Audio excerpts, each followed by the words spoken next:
what are the implications of your research for our knowledge, for theory, for academics? I think it's a problem, especially for people in the world of business schools. If you're in the sciences, this is not such an issue. What are the practical questions what are the questions if you're in biomedicine? Well, there's a whole bunch of diseases which are quite in front of you, and you can't pretend that they're not. The agenda is set by nature. In the world of business, you might say those are similar in the sense that changes in business that affect society should be setting the agenda.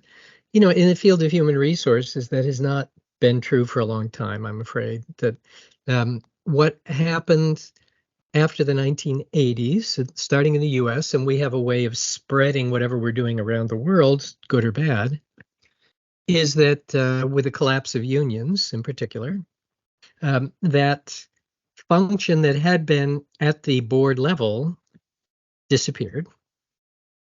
Because when unions went, those executive positions left. Human resources used to report to industrial relations. Human resources was largely internally focused, lifetime employment models and things. And the research was frankly all about making that internal system work.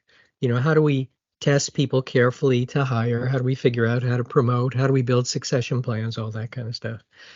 And the problem is that agenda more or less just continued research-wise, even when that world had largely disappeared. So, the question of what should we be working on and what should we be focusing on, and should we care so much about theory?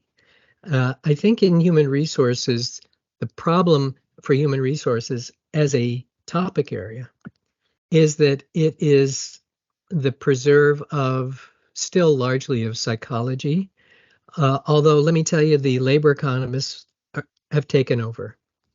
If you were to look at the newspapers, for example, and you wanted to see what newspapers report and who they talk to about workplace issues, it's not human resource faculty.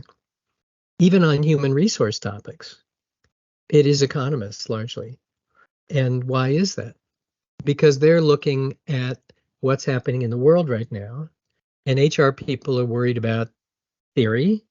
Now, when they say theory, they are referring back to this model of the great corporations and the issues that came from internal labor markets. So I think, the practice of human resources is making a huge mistake in focusing its attention on developing theory that is really, I think, just a sort of offshoot of psychology. It's not clear that it's changing the way we think about anything. It's not having any effect on practice that I can see. And so, what are we doing? One thing that we're doing is losing the race to the economists because they're stepping in and saying, here's what's actually going on in the workplace, So if you're interested in this field, and especially if you're not at the end of your career, you should think about where it's going to go and how it's going to be and maintain relevance. And that's a big question, right? I think the broader question for human resources is, can we focus more attention on what is actually happening in the world around us? The equivalent of the sciences, where the research agenda is coming from the world around us and the phenomena. That's what people care about. And that is ultimately where resources come from, and faculty lines and all that sort of stuff, The size of this vendor community is, as we said before, a bit of a mixed blessing. On the one hand, this topic of the future of work is now kind of everywhere. The reality of the future of work is that it's, as far as we can tell so far, it's not all that interesting.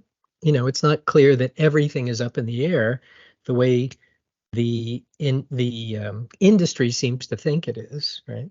But I think it is important for researchers to know that the agenda is being driven by these companies. Sometimes you can use that agenda People are interested in the future of work, so they might be more interested in our research. But I think there's this broader question about, from our paper, about the disconnect between what the vendors are interested in and the reality. I think there's also, as we said before, a disconnect in the HR research community between the reality and these historical theoretical concerns, which don't seem to relate to very much anymore. So there's kind of two disconnects, right? There's the disconnect on the research side between reality and research topics. And then on the reality side, there's a disconnect between what the vendors are pushing and what is actually happening sort of around us. And if you are a researcher and you're trying to get a career and build a career, you will get attention talking about things which are of practical importance. And I can almost promise you that. And if you're not talking about things of practical importance, you will be on the sidelines of a group that is increasingly marginalized.